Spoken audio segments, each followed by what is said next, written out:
దేవుని స్తోత్రం. దేవుని యొక్క వాక్య భాగంలో నుండి కీర్తన 113 కీర్తన 113 7-8 వచనాల్లో ఉన్న వాక్య భాగాన్ని చదువుకుందాం. కీర్తన 113 7-8 వచనాల్లో ఉన్న వాక్యాన్ని చదువుకుందాం.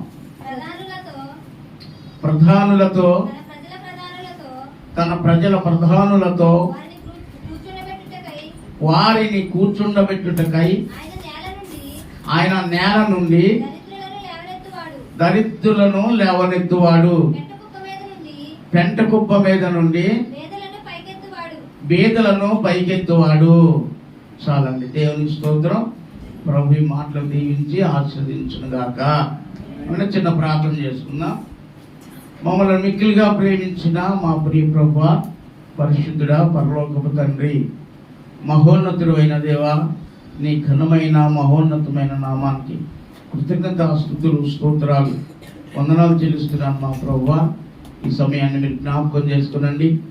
ఎత్తబడినట్టు నాయన మరి చదవబడినటువంటి వాక్యం నాయన మా హృదయాల్లో తండ్రి నాయన అది ముద్రించండి. దాన్ని విస్తరించి మీరే మాట్లాడి మీ స్వరం చేత మాతో మాట్లాడి మీరే సహాయం చేయమని మా ప్రభువా, మా హృదయాలను తెరవండి. నీకు స్తోత్రాలు. మా హృదయాలు తెరిచి నీ వాక్యం నాయన మాకు అందించండి, సహాయం చేయండి, కృప ఇచ్చి నీకు అప్పగిస్తున్నాను. యేసయ్య నాయన నన్ను మరుగుపరచండి. నా మాటలు ఎవరికి ప్రయోజనకరమైన కాదు ప్రభువా, ప్రయోజనకరమైన నీ మాటలు మీరే మాతో మాట్లాడి సహాయం చేయి, కృప చూపించు, ఆశీర్వదించండి. యేసయ్య శక్తి గల నామంలో ప్రార్థించి వేడుకుంటున్నాను మా పరమ తండ్రి, ఆమేన్. ఇక్కడ దేవుని యొక్క వాక్యంలో వ్రాయబడిన సంగతి ఏంటంటే, ప్రధానులతోనూ తన ప్రజల ప్రధానులతోనూ వారిని కూర్చుండబెట్టుటకై ఆయన నేల నుండి దరిద్రులను లేవనెత్తువాడు, పెంట కుప్పల మీద నుండి బీదలను పైకెత్తువాడు. దేవుని యొక్క ఉద్దేశం ప్రకారంగా ప్రభు అయినటువంటి యేసుక్రీస్తు వారు ఒక వ్యక్తిని ఆశీర్వదిస్తే అది ఎన్నటికి ఆశీర్వాదంగానే ఉంటది. దేవుడు ఆశీర్వదించాలి. ఎవరిని ఆశీర్వదించినా ఎవరు ఆశీర్వదించాలి? దేవుడు ఆశీర్వదించాలి. దేవుడు ఆశీర్వదిస్తే అది ఎన్నటికి కూడా ఆశీర్వాదంగానే మిగిలిపోతూ ఉంటుంది.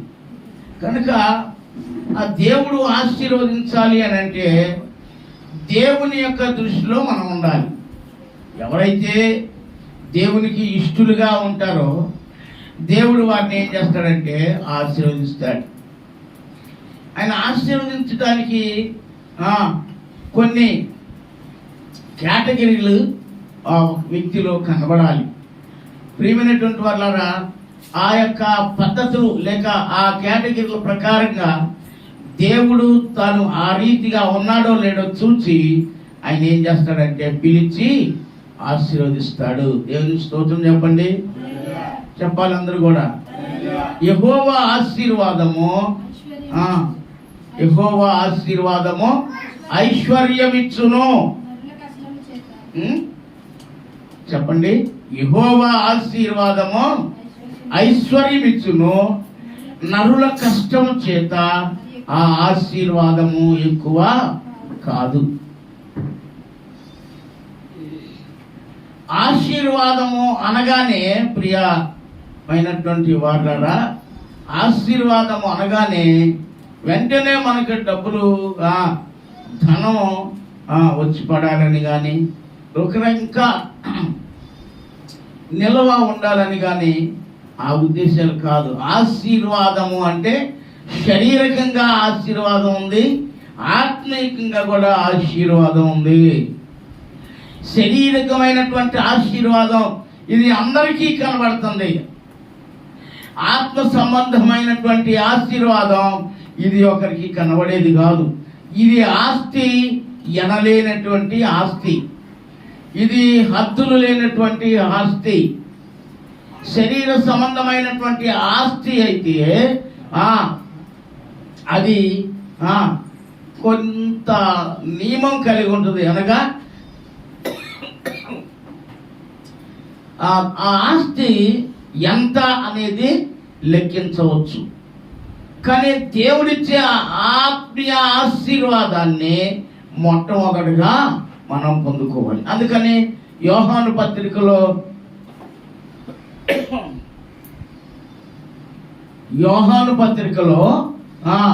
దేవుడు చక్కగా మాట్లాడుతూ మాట రాస్తాడు. ఏంటనంటే, ప్రియుడా, నీ ఆత్మ వర్ధిల్లుచున్న ప్రకారము నీవు అన్ని విషయములలో వర్ధిల్లుచు సుఖముగా ఉండాలి అని నేను ఎంతగానో కోరుతూ ఉన్నాను, ప్రార్థన చేస్తూ ఉన్నాను. యోహాను అంటూ ఉన్నాడు, మీరందరూ ఎలా ఉండాలి అని అంటే వర్ధిల్లుతా ఉండాలి. మొట్టమొదటి ఎక్కడ వర్ధిల్లాలి? ఆత్మలో వర్ధిల్లాలి. నీ ఆత్మ వర్ధిల్లుచున్న ప్రకారము నీవు అన్ని విషయములలో కూడా వర్ధిల్లుతూ ఉంటావని దేవుని యొక్క వాక్యంలో రాయబడి ఉన్నది. ఇలా చాలా మంది శరీర సంబంధమైనటువంటి ఆశీర్వాదాన్ని కోరుకుంటారు, కానీ ఆత్మ సంబంధమైనటువంటి ఆశీర్వాదాన్ని కోరుకోరు. ఎందుకనంటే ఇది కనబడదు కాబట్టి. కనబడేది మనిషి జీవించటానికి ఆధారమై ఉంటుంది. కనబడేది శాశ్వత జీవం కలిగి ఉండేటువంటిది. దేవుని స్తోత్రం చెప్పండి. అర్థమైందా? కనబడే ఆస్తి మనం జీవించడానికి ఆధారమైనటువంటిది. కనబడనటువంటి ఆస్తి శాశ్వత జీవాన్ని కలగజేసేటువంటిది అని దేవుని యొక్క వాక్యం తెలియజేస్తుంది. అందుకనే మనం సుఖముగా ఉండాలి అని అంటే ఏం చేయాలి? మనం ఆత్మలో వర్ధిల్లాలి. ఎక్కడ వర్ధిల్లాలి చెప్పండి? పాటల్లో, వాక్యంలే కాదు. ఏం చేయాలి? ఆత్మ సంబంధమైన జీవితాన్ని కలిగి ఉండాలి. మాటలో ఆత్మీయత కనబడాలి. మాటలో ఆత్మీయత కనబడాలి.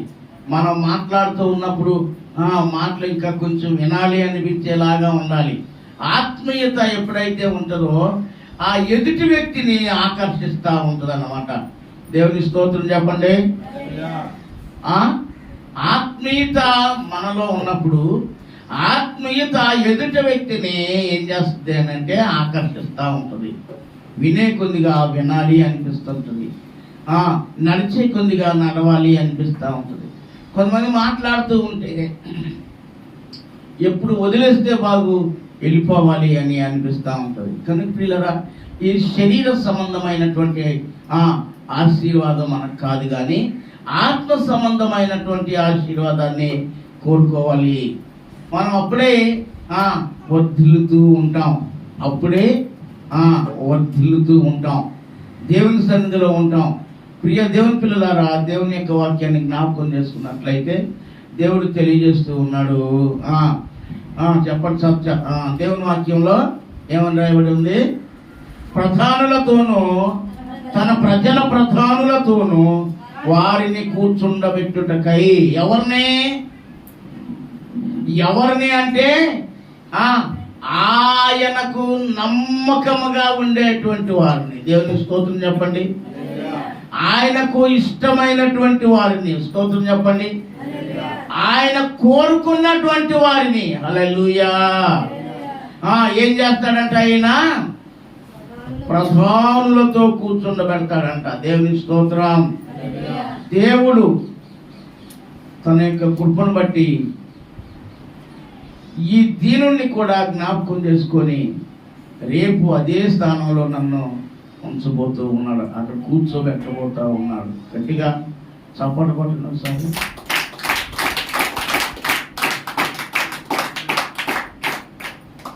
దేవుని స్తోత్రం చెప్పండి.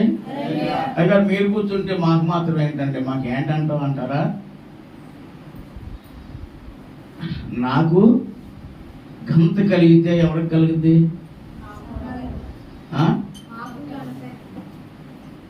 మీకు కలుగుతుంది కదా. ఈ సత్యాన్ని మనం చాలా జాగ్రత్తగా గమనించాలి. కనుక ప్రధానులతో కూర్చోబెడతాడు దేవుడు. ఎవరితో కూర్చోబెడతాడు? ప్రధానులతో కూర్చోబెడతాడు. ఇప్పుడు మన దైవ సేవకులైనటువంటి వారు అనేకులు కూడా చాలామంది రాజులకి, మంత్రుల దగ్గరికి వెళ్ళి ప్రార్థన చేసి వస్తూ ఉన్నారు. చాలామంది మంత్రుల దగ్గరికి వెళ్ళి ప్రార్థన చేస్తున్నారు, కానీ వాళ్ళు ప్రత్యేక ఇన్వైట్ చేయడం అనేది ఉండదు. అలా ఎవరికి ఉంటుంది అని అంటే, ఇప్పుడు క్రిస్మస్ సందర్భంలో సెమీ క్రిస్మస్ స్టేట్ లెవెల్లో పెడతారు. స్టేట్ లెవెల్లో పెట్టినప్పుడు అప్పుడు ఎక్కువగా ఎవరిని పిలుస్తారు అని అంటే సీఎం ప్రోగ్రామ్ ఏర్పాటు చేస్తారు. ఆయన ఏర్పాటు చేసి ఎవరిని పిలుస్తున్నారంటే బిషప్గా ఉన్న వాళ్ళని పిలుస్తున్నారు. ఎవరిని చెప్పండి? బిషప్ కౌన్సిలర్లో ఉన్నటువంటి ప్రతి బిషప్ని పిలుస్తున్నారు. 270 మంది స్వతంత్ర బిషప్లు, మిషనరీ బిషప్లు కాదు. ఈ మన ఆర్సిఎం కానీ, సిఎస్ఐ కానీ, ఇంకా కొన్ని ఉన్నాయి బిషప్లు చాలామంది. నేను ఎక్కువ సిఎస్ఐలో నుండి వచ్చాను కాబట్టి ఆ బిషప్ అని తండ్రి గారి గురించి నాకు తెలుసు, అందుకనే చెప్పాను అన్నమాట. కానీ ప్రియులరా, ఈ యొక్క సీఎం ప్రోగ్రామ్కి వెళ్ళాలి అంటే ఇప్పుడు మిమ్మల్ని పిలుస్తారా? అంతొద్దు, నన్ను పిలిచారా మొన్న? పోయిన ఎప్పుడు 22 క్రిస్మస్కి నన్ను పిలిచారా? సీఎం గారు రమ్మన్నారా? కానీ ఈ సంవత్సరం వెళ్తా నేను. ఎందుకని? బిషప్ కౌన్సిలర్లో ఉంటా కాబట్టి ఆయన ఏం చేస్తాను, ఈ సంవత్సరం వెళ్తాను. దేవుడే ఏర్పాటు చేసింది, నేను కోరుకున్నది కాదు. దేవునికి స్తోత్రం చెప్పండి. నేను అంతటి వాడిని కాదు.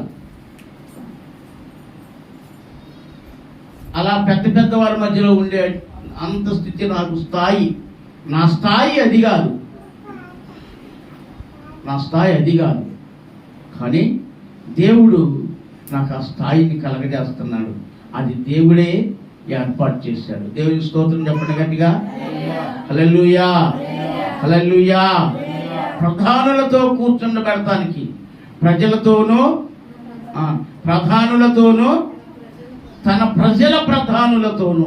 దేవుని స్తోత్రం. అర్థమవుతుందండి? వారిని కూర్చుండబెట్టడానికై నేల నుండి ఆయన దరిద్రం లేవనెత్తేవాడు, పెంట కుప్పల మీద నుండి దీనులను పైకెత్తేవాడు. దేవుని స్తోత్రం చెప్పండి, చెప్పండి గట్టిగా. హల్లెలూయా. ప్రియ దేవుని బిడ్డలారా, దేవుని యొక్క వాక్యాన్ని మనం జ్ఞాపకం చేసుకోగలిగితే, మరి బైబిల్ గ్రంథంలో అనేకులను ప్రధానులతో కూడా ఉంచారు. వారెవరనంటే జ్ఞానులు.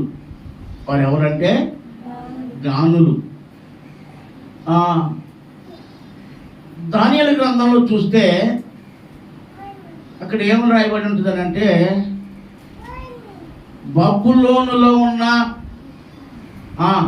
తక్కిన జ్ఞానులతో పాటు ఈ షడ్రకు, మెషకు, అబేద్నెగోలు ఉన్నారు. వాళ్ళు ఎక్కడున్నారు? రాజు దగ్గర ఉన్నారు. రాజుల దగ్గర ఉద్యోగం చేస్తున్నారు. దానియేలు సింహాసనం వెచ్చించబడింది. షడ్రకు, మెషకు, అబేద్నెగోలు సింహాసనాలు వెచ్చించబడ్డాయి. కానీ వాళ్ళు జ్ఞానులు. కానీ తక్కువ వాడు, ఎన్నిక లేనివాడు, లెక్కలో లేనటువంటి వాడు, ఎక్కడో అడవుల్లో, కొండల్లో, కోనల్లో, లోయల్లో తిరుగుతున్నటువంటి వాడిని ఒక ఆయన్ని తీసుకొచ్చి దేవుడు ఎక్కడ కూర్చోబెట్టాడు అని అంటే సింహాసనం మీద కూర్చుండబెట్టాడు. ఆయనలో మొట్టమొదట ఒక ఆయన కాదు, ముందు సౌలు. ఈయన చేసే పని ఏంటి?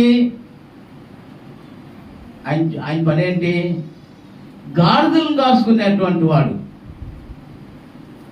గాడిదలతో ఉండేటువంటి వాడు. తండ్రి గాడిదలో పోతే వాటిని వెతకటానికి వెళ్ళినటువంటి వాడు. మరి ఎక్కడెక్కడ తిరిగాడు? తీసుకొచ్చి అక్కడ కూర్చోబెట్టాడు, సింహాసనం మీద కూర్చోబెట్టాడు. దేవునికి స్తోత్రం చెప్పండి, గట్టిగా చెబుతాం హల్లెలూయా. కనుక ప్రియులారా, దేవుడు సాధ్యపరిచే కార్యం ఆయనకు ఒక్కడికే చేయగలడు. మనుష్యుడికి ఇది అసాధ్యం, కానీ దేవునికి సమస్తం కూడా సాధ్యమే. సౌలుని గురించి కూడా బైబిల్ గ్రంథంలో ఏమని రాయబడిందంటే, సమూయేలు గ్రంథంలో ఇశ్రాయేలులో అలాంటి అందగాడు లేడు అని రాయబడింది. ఇశ్రాయేలీలో అలాంటి అందగాడు లేడు అని రాయబడింది. అలాంటి వాడిని దేవుడు ఏం చేశాడనంటే రాజుగా కూర్చోబెట్టాడు. రాజుగా ఉన్నటువంటి సౌలు దేవునికి ఇష్టకరమైనటువంటి పరిపాలన 2 సంవత్సరాలే చేశాడండి. ఎన్ని సంవత్సరాలు చేశాడు? 2 సంవత్సరాలే చేశాడు. ఆ తర్వాత పరిపాలన దేవునికి ఇష్టమైనటువంటిదిగా కాదు. సౌలు అంటే దేవునికి ఇష్టం లేదు. ఎందుకు అనంటే ఆయనలో ఈర్ష్య, ద్వేషం, అసూయ ఇవన్నీ కూడా కరుడు కట్టబడి ఉన్నాయి కాబట్టి ప్రియులారా చెప్పండి, విషపు చూపు నిలిపాడు దావీదు మీద. ఈ కారణం చేత దేవుడు కూడా సౌలుని ఏం చేశాడు? వదిలేశాడు అన్నమాట. దేవునికి స్తోత్రం చెప్పండి. యెహోవా యొద్ద నుండి ఏమొచ్చింది సౌలుకి? దురాత్మ వచ్చింది. ఎక్కడి నుంచి వచ్చింది? దేవుని దగ్గర నుండే వచ్చింది. అయ్యా, నీకు ఇష్టమైన వాడిగా పెట్టుకున్నావుగా, మరి ఇప్పుడు ఏంటి సంగతి? వెళ్ళమన్నాడు, ఆయన సెలవు ఇచ్చాడు, వచ్చేసింది అంతే. అది మొదలుకొని ఆయన చనిపోయే వరకు కూడా దేవునికి ఇష్టడుగా లేడు. దేవుని స్తోత్రం చెప్పండి, చెబుదాం గట్టిగా హల్లెలూయా. ప్రియులారా, అందరి చేత వెలివేయబడినటువంటి వాడు, తృణీకరించబడిన వాడు, గొర్రెల మధ్యలో తిరుగుతున్నటువంటి వాడు, ఇల్లు అంటే ఏంటో ఎరగక ప్రియులారా అడవుల్లోనే ఉండేటువంటి వాడు ఒక ఆయన దావీదు ఉన్నాడండి. దేవుని స్తోత్రం చెప్పండి, హల్లెలూయా. దేవుని వాక్యాన్ని జ్ఞాపకం చేసుకుందాం. ఒక మాట, కీర్తన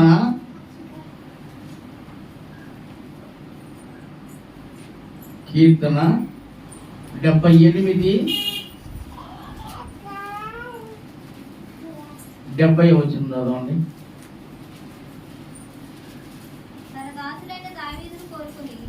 తన దాసుడైన దావీదును కోరుకొని గొర్రెల దొడ్లలో నుండి అతన్ని పిలిపించెను. పాడి గొర్రెలను వెంబడించుట మాన్పించి తన ప్రజలైన యాకోబును, తన స్వాస్థ్యమైన ఇశ్రాయేలును మేపుటకై ఆయన అతనిని రప్పించెను. అతడు యథార్థ హృదయుడై వారిని పాలించెను.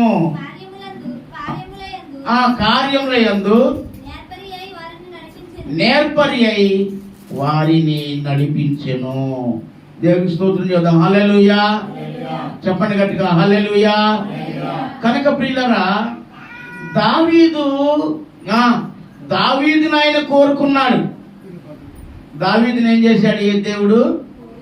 చెప్పండి, ఏం చేశాడు? దేవుడు కోరుకున్న వ్యక్తులలో నీవు ఒకడు అయి ఉండాలి. దేవుడు ఏర్పాటు చేయబడినటువంటి వాళ్ళలో నీవు ఒకరివై ఉండాలి.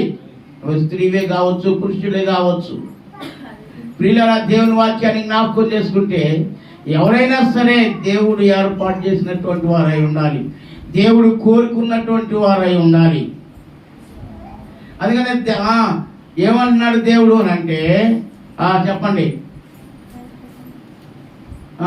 చదవండి ఒకసారి, మరొకసారి చదవండి. తన దాసుడైన దావీదును కోరుకొని, అది ఏం చేశాడు దేవుడు? తన దాసుడైన దావీదుని, చెప్పండి, తన దాసుడైన దావీదుని కోరుకున్నాడు. తన దాసుడైన దావీదును కోరుకొని ఏం చేశాడంటే గొర్రెల దొడ్ల నుండి పిలిపించాడు. దేవునికి స్తోత్రం చెప్పండి. హల్లెలూయా. యెషయా గ్రంథం 16వ అధ్యాయం, యెషయా గ్రంథం 16వ అధ్యాయం 4వ వచనం నుంచి ఉన్న దేవుని వాక్యం చదువుకుందాం.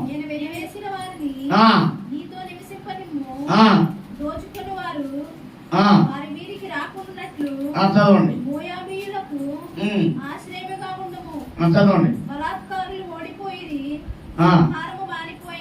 చదవండి.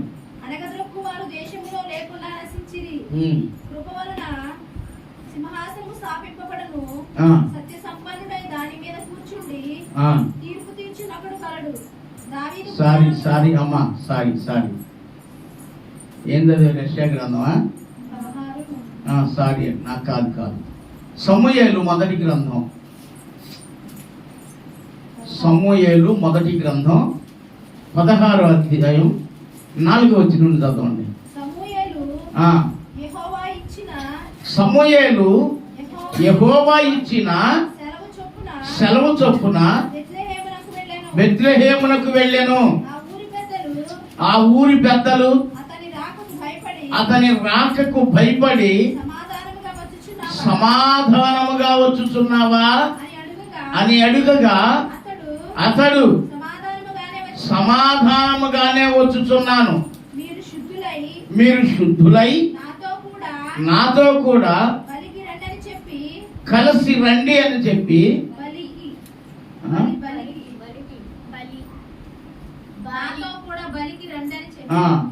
నాతో కూడా బలికి రండి అని చెప్పి యెషయిని అతని కుమారులను శుద్ధి చేసి బలి అర్పించెను. వారు వచ్చినప్పుడు అతడు ఎలియాబును చూచి నిజముగా యెహోవా అభిషేకించువాడు ఆయన ఎదుట నిలిచి ఉన్నాడని అనుకోనేను. అయితే యెహోవా సమూయేలుతో ఇలాగు సెలవిచ్చెను, అతని రూపమును అతని ఎత్తును లక్ష్య పెట్టకుము. మనుష్యులు లక్ష్య పెట్టు వారిని యెహోవా లక్ష్య పెట్టడు. నేను అతనిని త్రోసివేసి ఉన్నాను. మనుష్యులు పై రూపమును లక్ష్య పెట్టుదురు గాని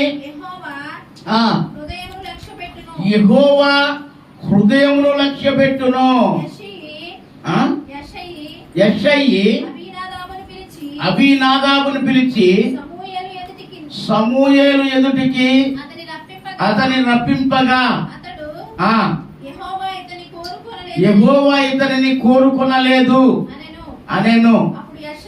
అప్పుడు యెషయి షమ్మాను పిలువగా అతడు యెహోవా ఇతనిని కూడా కోరుకోలేదని చెప్పాడు. యెషయి తన 7 కుమారులను సమూయేలు ఎదుటికి పిలువగా సమూయేలు యెహోవా వీరిని కోరుకొనలేదు అని చెప్పాను. చాలండి, తర్వాత చదువుదాం. ప్రియులారా, ఇక్కడ దేవుని యొక్క వాక్యాన్ని జ్ఞాపకం చేసుకుంటే దేవుడు సౌలు రాజుగా ఉన్నప్పుడే దేవుడు ఎవరిని అభిషేకించాలని ఉద్దేశించాడంటే యెషయి కుమారులలో ఒకరిని అభిషేకించాలని కోరుకున్నాడు. దేవుని స్తోత్రం. యెషయి ఇంటికి వచ్చాడు, కుమారులందరినీ కూడా శుద్ధి చేశాడు, వారి పక్షంగా బలి అర్పించాడు. ఒక్కొక్కరిని బయటికి తీసుకొస్తూ ఉన్నాడు, పిలుస్తూ ఉన్నాడు. యెషయా, అయ్యా యెషయ్ రా, నీ పిల్లల్ని పిలువు, రాజుగా ఉండడానికి అభిషేకించాలి, దేవుడు నన్ను పంపించాడు అన్నప్పుడు పెద్ద కుమారుడిని తీసుకొచ్చాడు. బాగున్నాడు, రాజుగా ఉండటానికి అన్ని హంగులు శారీరకంగా బాగా ఉన్నాయి, మంచిగా ఉన్నాయి అని చెప్పి ఏం చేయబోయాడంటే ఆ కొమ్ము తీసుకొని ఆ నూనెతో అభిషేకం చేయబోయాడు. దేవుని స్తోత్రం చెప్పండి. ఎందుకంటే కంటిలో పడ్డాడు, బాగా ఉన్నాడు, హైట్, వెయిట్, పర్సనాలిటీ అన్ని రకాలుగా బాగున్నాడు కనుక అభిషేకం చేయబోయాడు. దేవుడు అంటూ ఉన్నాడు సమూయేలుతో, నేను ఇతన్ని కోరుకోలేదు. ఎందుకయ్యా పై రూపాన్ని లక్ష్య పెడతావు ఎందుకు? ఆత్మను చూడు. మనుషులు పై రూపాన్ని లక్ష్య పెడతారు, మనుషులు లక్ష్య పెట్టే వారిని చెప్పండి దేవుడు లక్ష్య పెట్టాడు కనుక అతన్ని కోరుకోలేదా అన్న. దేవుని స్తోత్రం చెప్పండి. హల్లెలూయా. ఆ తర్వాత అలాగున దేవుడు యెషయి తన యొక్క 7 కుమారులను కూడా ఎదురుగా తీసుకొస్తే సమూయేలు ప్రవక్త ఏమన్నాడంటే వీరిని ఎవరిని కూడా దేవుడు కోరుకొనలేదు. ఎవరిని కోరుకోలా? దేవుడు ఏం చెప్పాడు సమూయేలుతో? యెషయి కుమారులలో ఒకరిని రాజుగా అభిషేకించమని చెప్పాడు. సమూయేలు వచ్చి చూస్తే 7 ఎవ్వరు కూడా రాజుకు తగినటువంటి శారీరకంగా ఉన్నాడు, కంటిలో పడ్డాడు, అంతా బాగానే ఉన్నాడు చూడటానికి. దేవుని స్తోత్రం చెప్పండి. కానీ దేవునికి నచ్చల, దేవునికి ఇష్టం లేదు, దేవుడు కోరుకోలేదు. వీళ్ళరా దేవుడు కోరుకోవాలి. మనం నిన్నైనా నన్నైనా సరే ఎవరు కోరుకోవాలి చెప్పండి? ఎవరు కోరుకోవాలి చెప్పండి? ఎవరు కోరుకోవాలి? మాట్లాడండి. ఎవరు కోరుకోవాలి? ఎవరినే? నిన్ను నిన్ను నిన్ను నన్ను దేవుడు కోరుకోవాలి. ఆయన కోరుకునేటువంటి వారిలో ఉండాలి. ఈయనను నేను కోరుకోలేదు అన్న, లేకపోతే ఏమన్నా నేను కోరుకోలేదు అని అనిపించుకోకుండా ఆయన కోరుకునే. అందుకని యోహాను ఏమన్నాడు తెలుసా? ప్రియుడా, ఏంటి నీ ఆత్మ వర్ధిల్లుతున్న ప్రకారము నీవు అన్ని విషయాల్లో వర్ధిల్లుతూ సుఖంగా ఉండు, కష్టపడకయ్యా, సుఖంగా ఉండు అయ్యా, సుఖంగా ఉండమ్మా, కష్టపడకమ్మా అన్నాడు. మొదట ఏది కావాలి మనకి? ఆత్మానందం కావాలి, ఆత్మాభిషేకం కావాలి. ఆ శరీరం ఉన్నాయి, ఆ తర్వాత దేవుడు లోపరుస్తాడు. ఆత్మానుసారమైన జీవితం కావాలి, ఆత్మ సంబంధమైన జీవితం కావాలి, దేవుడు కోరుకునే జీవితం కావాలి. కనుక ప్రియులారా, దేవుని యొక్క వాక్యాన్ని మనం జ్ఞాపకం చేసుకున్నట్లయితే సమూయేలు ప్రవక్త యెషయితో మాట్లాడుతూ ఆయన అంటున్నాడు, ఇంకా నీ కుమారులలో ఇంకా ఎవరైనా ఉన్నారా అని అడిగ్గానే యెషయి ఏమన్నాడు? ఇంకను కడసారి వాడు ఉన్నాడు, అయితే వాడు గొర్రెల కాయచున్నాడని చెప్పాను. ఎక్కడున్నాడంట? గొర్రెలు కాస్తున్నాడు. ఇది ఇల్లు తెలియదు. ఆహారం కావాలనుకున్నప్పుడు ఏం చేస్తాడు తెలుసా? వాళ్ళ అన్నల్ని ఎవరికో ఒకరికి ఇచ్చి ఆహారాన్ని అడిగి ఇచ్చిరండి రాపోయి అని చెప్పి పంపిస్తా ఉంటాడు. దేవుని స్తోత్రం. హల్లెలూయా. అలాంటి వాడు ఎక్కడున్నాడండి? గొర్రెల దగ్గర ఉన్నారు. ఎక్కడో పొలాల్లో, అడవుల్లో, కొండల్లో, గుట్టల్లో, లోయల్లో గొర్రెలు మేపుతా ఉన్నాడండి. గొర్రెలు మేపుతూ ఉన్నాడు. గొర్రెల కాడ ఉన్నాడు ఆయన. మరి ఆయన కూడా పిలిపించయ్యా, మరి ఎవరిని కోరుకోలేదుగా దేవుడు, పిలిపించు, ఆయన పిలిపించు అన్నాడు. ఆయనకు వర్తమానం పంపాడు. అలా చెప్పండి, తర్వాత చూడండి, చదవండి. అతడు వారిని పిలువనంపించి లోపలికి తోడుకొని వచ్చెను. అతడు ఎర్రని వాడును, చక్కని నేత్రములు గలవాడును, చూచుటకు సుందరమైన వాడునై ఉండెను. అతడు రాగానే నేను కోరుకున్నవాడు ఇతడే, నీవు లేచి వారిని అభిషేకించుమని యెహోవా సెలవీయగా సమూయేలు తైలపు కొమ్మును తీసుకొని వారి సహోదరుల ఎదుట వానికి అభిషేకము చేసెను. దేవుని స్తోత్రం చెప్పండి గట్టిగా. చప్పట్లు కొట్టండి ఒకసారి గట్టిగా గట్టిగా కొట్టాలి. కనుక ప్రియమైన దేవుని బిడ్డలారా, దేవుని యొక్క వాక్యాన్ని జ్ఞాపకం చేసుకుంటే ఏమంటున్నాడంటే, దావీదు లోపలికి రావడం చూసి ఎలాంటి వాడు దావీదు? ఎర్రని వాడు. ఎలాంటి వాడు? ఎర్రని వాడు. చూడటానికి సుందరమైనటువంటి వాడు. దావీదు యొక్క పై రూపం ఎలా ఉందో ఆత్మ కూడా అలాగే ఉందండి.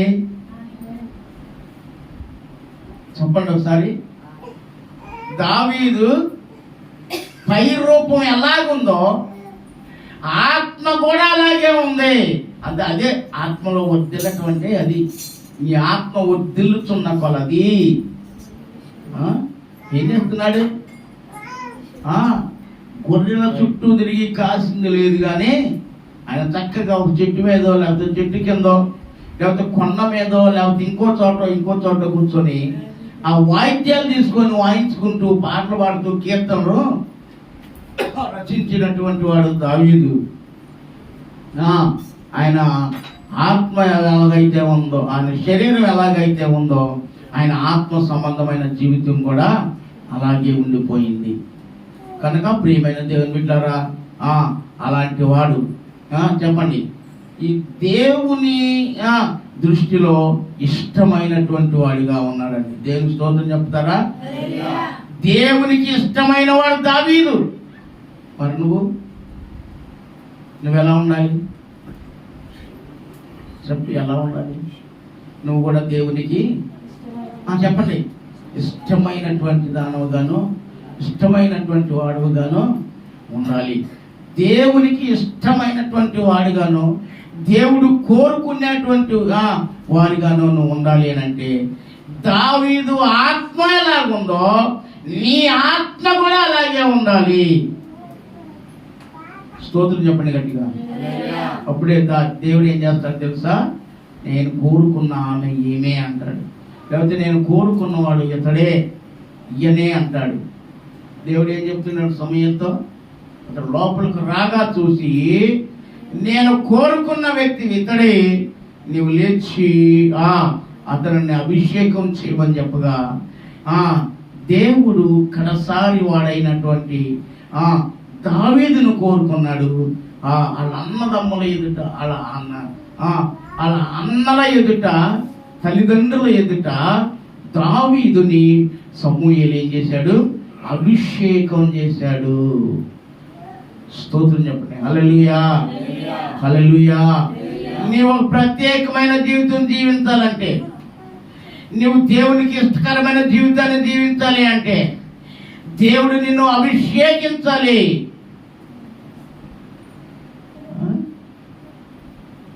ఏం చేయాలా చెప్పండి? ఏం చేయాలా దేవుడు?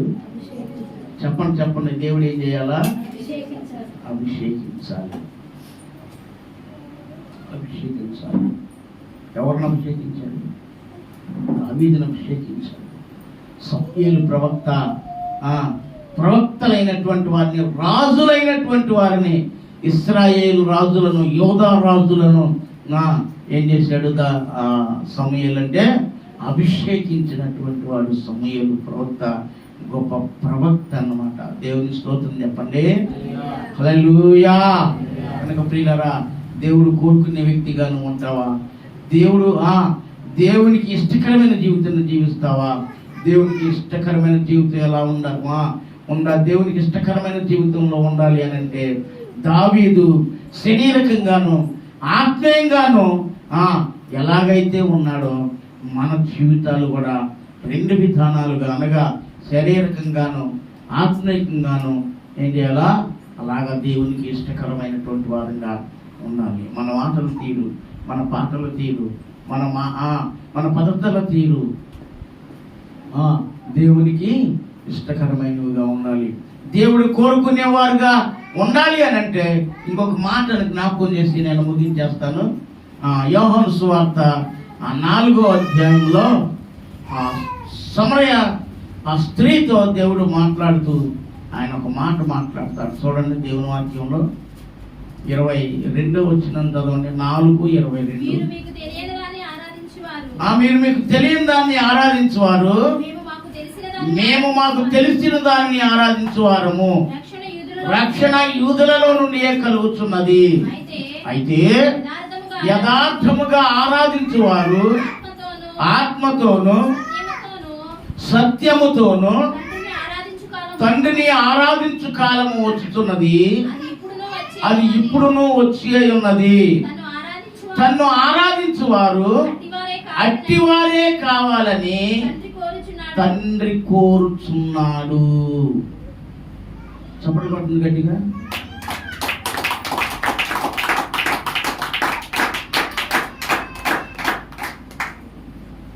కనుక దేవుడు కోరుకునే వారిలో ఉండాలి అని అంటే నువ్వేం చేయాలా? రెండోది,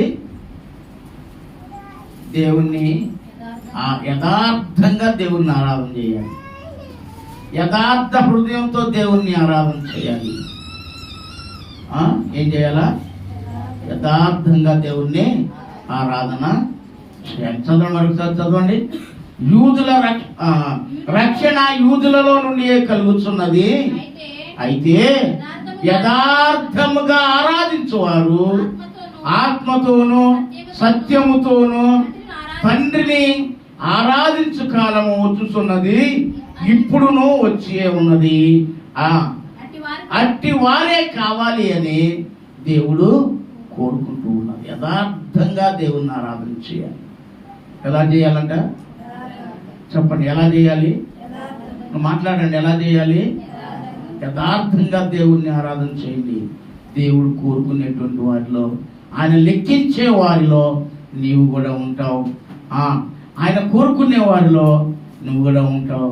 దావీదును కోరుకున్న దేవుడు నిన్ను కూడా కోరుకోవడానికి ఆయన సిద్ధం. ఆయన మాట ఇచ్చిన తర్వాత భేదం చేసే దేవుడు. మనం భేదం చేస్తాం కానీ ఆయన భేదం చేసే దేవుడు కాదు. కొంతకాలానికైనా సరే నీలో నచ్చకపోతే అలా చూస్తాడు. మార్చుకున్నావు అంటే కొంతకాలానికైనా నిన్ను కోరుకొని నిన్ను ఆశీర్వదించేటువంటి దేవుడు యేసుక్రీస్తు ప్రభువు. కనుక ప్రియమైనటువంటి వారులారా, ఇలాగనే దేవుని చేత మనం ఏర్పాటు చేయబడినటువంటి వారుగా, దేవుని చేత మనం చెప్పండి, దేవుని చేత దేవుడు కోరుకునేటువంటి వారుగాను, దేవుని చేత అభిషేకించబడినటువంటి వారు, దేవుని చేత అభిషేకించబడేటువంటి వారుగాను మనం ఉండాలి అని, దేవుడు కోరుకునే వారిలో ఉండాలి అని దేవుడు మనకు ఈ మధ్యాహ్నకాల సమయంలో తెలియజేస్తూ ఉన్నాడు. దేవుని స్తోత్రం. అట్టి స్థితిలో నీవు ఉందువుగాక. అందరూ చెప్పండి, దేవుడు నన్ను కోరుకోవాలి అని చెప్పండి. స్తోత్రం చెప్పండి. హల్లెలూయా. దేవుడు నిన్ను కోరుకుంటాడు. ఎవరిని కోరుకుంటాడు? చెప్పండి, పక్కన వాళ్ళతో చెప్పండి. దేవుడు నన్ను కోరుకున్నాడు, నిన్ను కూడా కోరుకుంటాడు. చెప్పండి, పక్కన వాళ్ళు చూసి చెప్పండి. చెప్పు. Okay, right. దేవునికి స్తోత్రం. దేవుడు తన పరిశుద్ధ మాటలు మరి మన అందరి యొక్క హృదయాలలో బహుబలముగా ఆశీర్వదించునుగాక. ఆమేన్.